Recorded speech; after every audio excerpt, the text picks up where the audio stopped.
Mesdames, Messieurs, bonsoir et bienvenue dans notre édition en version française. Sans plus attendre, tout de suite, les titres. Environ 400 habitations ont été victimes d'un incendie à Mananzari. 2500 personnes se sont retrouvées actuellement sans abri suite à l'incendie qui s'est déclaré hier. Les aides du président de la République et celles du BNGRC ont été envoyées sur place à partir de ce jour, selon le rapport du directeur général du BNGRC. Les habitants du district d'Arivunmam menacent de descendre dans la rue pour exiger la révocation du chef du district local.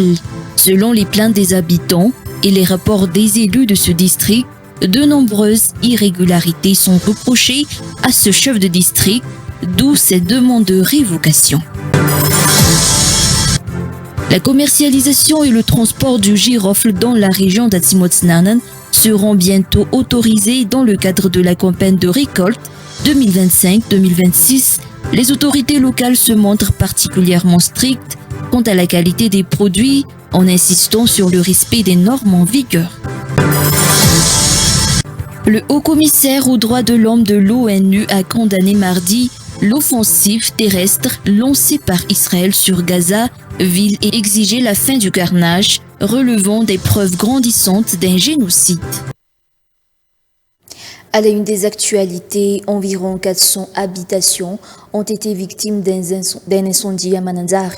2500 personnes se sont retrouvées actuellement sans abri suite à l'incendie qui s'est déclaré hier. Les aides du président de la République et celles du BNGRC ont été envoyées sur place à partir de ce jour, selon le rapport du directeur général du BNGRC. Le président de la République a expédié 30 tonnes de riz et des kits scolaires pour ces sinistrés de Mananzari. Des aides sous forme de nourriture, de riz et d'huile sont déjà disponibles pour les victimes. Ces dernières sont hébergées provisoirement dans des écoles. De nombreux membres du gouvernement vont se rendre sur les lieux pour aider les habitants sinistrés. Le vice-président du Sénat en charge du Triangle du Sud, Nicolas Rabé-Mananzari, réitère son soutien à la population et sa sympathie pour les habitants de Mananzari. Sibela Ranjemazava et Fecha Mananzari. L'incendie s'est rapidement propagé hier soir à Mananzari, dévastant ainsi 400 maisons. Environ 2500 personnes sont sans abri actuellement. Le BNGRC est en train de collecter toutes les données relatives aux sinistres sur place. Selon le BNGRC, une aide a déjà été acheminée vers Mananzari dès aujourd'hui. Du riz, de l'huile et des vivres ont été distribués aux habitants sinistrés. Le président de la République a également envoyé ce matin depuis Ifanadine des aides, dont 30 tonnes de riz et des kits scolaires pour venir à la rescousse des habitants. En effet, tous leurs effets personnels ont été calcinés lors de l'incendie, entre autres les fournitures des enfants en cette rentrée scolaire. Les victimes ont été hébergées dans des écoles temporairement grâce à l'aide du ministère de l'Éducation nationale. Mais bientôt, 100 tentes arriveront également sur place pour accueillir les victimes de l'incendie, selon toujours les explications du directeur général du BNGRC. Outre les réponses d'urgence aux sinistrés, le BNGRC est actuellement en train de se préparer pour l'envoi de tôles pour les familles victimes de l'incendie. De nombreux membres du gouvernement se rendront aussi sur place pour aider les habitants sinistrés. Le vice-président du Sénat en charge du Triangle du Sud, Nicolas Rabé-Mananzari, en mission à l'étranger, réitère son soutien à la population et sa sympathie pour les habitants de Mananzari. Les habitants du district d'Arivunmam menacent de descendre dans la rue pour exiger la révocation du chef du district local. Selon les plaides des habitants et les rapports des élus de ce district, de nombreuses irrégularités sont reprochées à ce chef de district, d'où cette demande de révocation. Face à ces tensions, le syndicat des administrateurs civils, le SINAD, estime que la solution réside dans un dialogue direct entre les différentes parties concernées et qu'il faut mettre fin aux querelles sur les réseaux sociaux et privilégier une rencontre directe entre les acteurs impliqués. Le syndicat a également réaffirmé que descendre dans la rue n'est pas une solution. Reportage de Mamtina Djambluna et Omega Ranebzona. De nombreux hauts fonctionnaires sont victimes de pressions illégales dans l'exercice de leurs fonctions, a déclaré ce jour le SINAD. C'est notamment le cas du chef de district d'Arivunmam qui suscite actuellement des vifs débats. Ces tensions se répercutent aussi sur les réseaux sociaux, devenus un terrain de polémique alors que les échanges devraient se faire dans le respect des lois en vigueur à Madagascar. Ainsi, le synade réaffirme que la descente dans la rue envisagée par certains habitants d'Arivunmam pour demander la révocation du chef de district n'est pas une solution. Le syndicat appelle toutes les parties concernées à engager le dialogue afin de trouver une issue. Le synade demande l'arrêt des polémiques sur les réseaux sociaux, devenu un espace de confrontation autour de l'affaire Arivunmam, alors qu'un dialogue direct est nécessaire. Le syndicat appelle à rechercher une solution conforme à la loi afin d'éviter les divergences ou les incompréhensions dans cette affaire. Le synade considère que le fonctionnaire du district d'Arivunmam se trouve actuellement dans une situation où il est victime de pression illégale, d'où son appel au respect de la légalité. Le syndicat rappelle également que les élus et les responsables nommés sont des partenaires et qu'une transparence dans leur collaboration est nécessaire pour le développement local. Le syndicat souligne qu'il ne défend pas aveuglément les hauts fonctionnaires, mais qu'il condamne fermement les campagnes publiques de dénigrement dont ils font l'objet alors qu'ils exercent leurs fonctions dans le cadre légal. La commercialisation et le transport de girofle dans la région d'Atsimotsnan seront bientôt autorisés dans le cadre de la campagne de récolte 2025-2026. Les autorités locales se montrent particulièrement strictes quant à la qualité des produits en insistant sur le respect des normes en vigueur. Déjà mis en place, un comité de contrôle procédera à des descentes sur le terrain, notamment dans les communes à forte production de girofle. Elisa Herman. La campagne de récolte du girofle 2025-2026 a officiellement débuté le 8 septembre dernier dans la région d'Atsimotsnanen.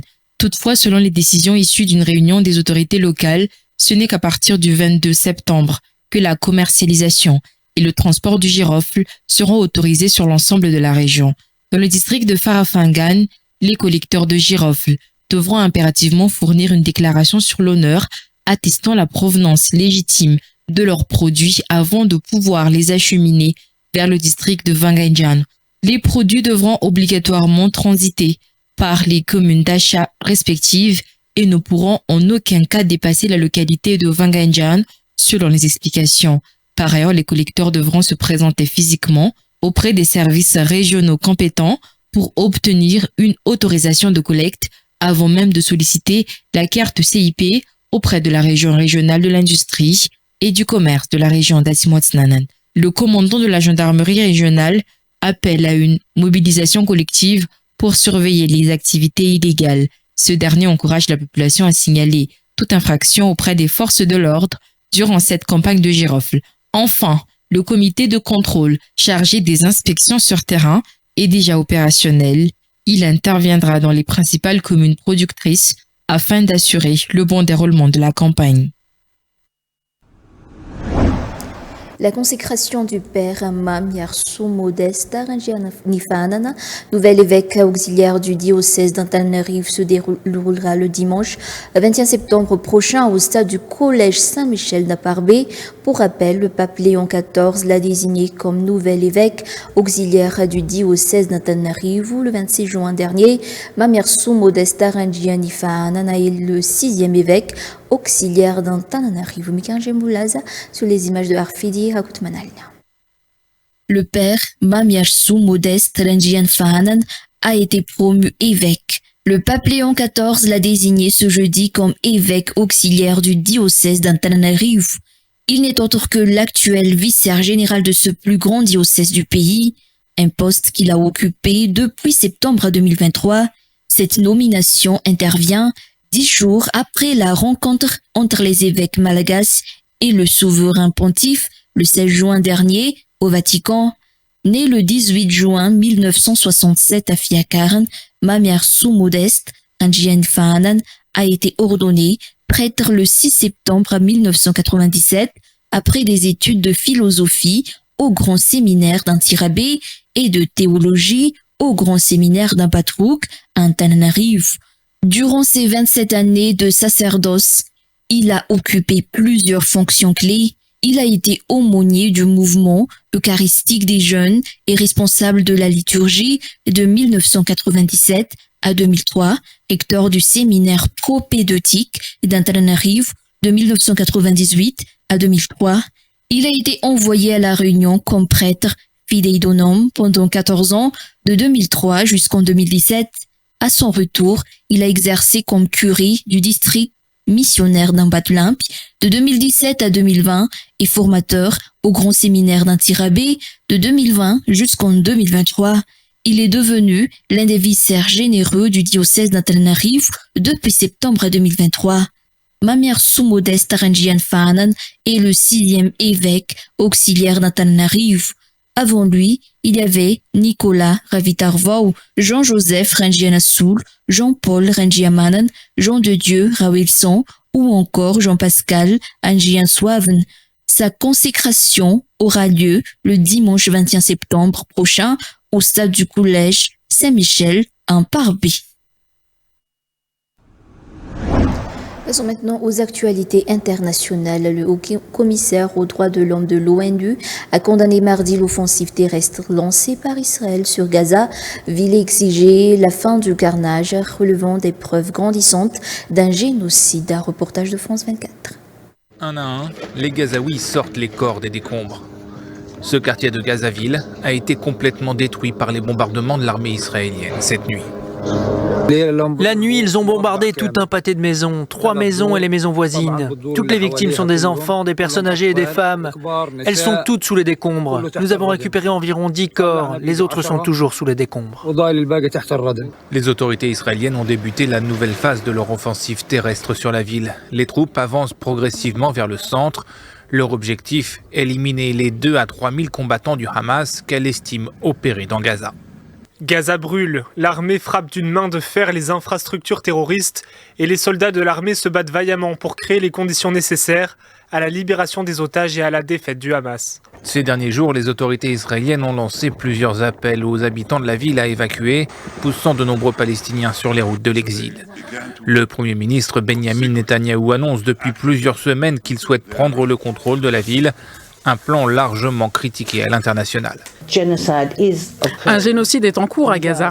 Nous avons nommé les 3 personnes que nous estimons responsables. L'une d'elles est le Premier ministre israélien Benjamin Netanyahou, l'autre, le président israélien Isaac Herzog, et la 3e, l'ancien ministre de la Défense israélien, Yoav Gallant. Des accusations rejetées par Israël, qui dénonce un rapport mensonger et biaisé. Et voilà, c'est la fin de notre édition en version française. On vous donne rendez-vous à 19h30 pour la version malagasy. À tout de suite.